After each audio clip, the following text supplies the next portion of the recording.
Mengapa kesepian adalah sinyal kehilangan diri? Untuk paham soal ini, kita perlu lihat cara kita hidup sekarang. Sejak kecil, kita diajari untuk beradaptasi. Kita belajar menyesuaikan diri dengan harapan orang tua, tuntutan sekolah, dinamika pertemanan, dan tekanan media sosial yang enggak pernah tidur. Kita belajar untuk senyum saat capek, bilang iya padahal hati pengen bilang enggak, dan menampilkan versi diri yang kita pikir bakal paling diterima dunia. Pelan-pelan, kita jadi jago banget main peran. Kita jadi karyawan yang baik, teman yang suportif, anak yang berbakti, pasangan yang pengertian.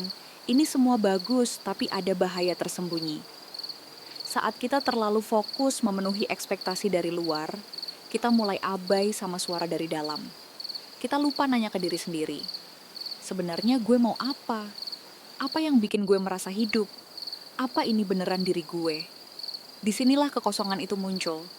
Rasanya seperti kamu jadi aktor di film tentang hidupmu sendiri, tapi kamu kelamaan ngikutin naskah orang lain, sampai lupa peran utamamu, atau bahkan siapa karakter aslinya.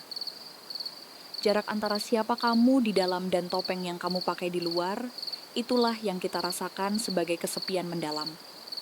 Ini adalah rasa sakit karena terputus, bukan dari orang lain, tapi dari diri sendiri. Makanya, penting banget untuk membedakan dua konsep. Kesendirian, aloneness, dan kesepian, loneliness. Kesendirian itu kondisi fisik. Kamu bisa memilih untuk sendiri, menikmati waktu buat baca, mikir, atau sekadar istirahat. Dalam kesendirian yang sehat, kamu merasa utuh dan damai. Sebaliknya, kesepian itu kondisi emosional. Ini adalah perasaan sakit karena kurangnya koneksi yang bermakna. Kamu bisa merasa kesepian di tengah stadion yang penuh sesak karena koneksi yang hilang itu sifatnya internal. Kamu merasa asing karena orang di sekitarmu berinteraksi dengan si aktor, bukan dengan dirimu yang sebenarnya. Dan bagian terburuknya, kamu sendiri mungkin sudah lupa cara mengakses dirimu yang asli. Mengabaikan alarm ini bisa berbahaya.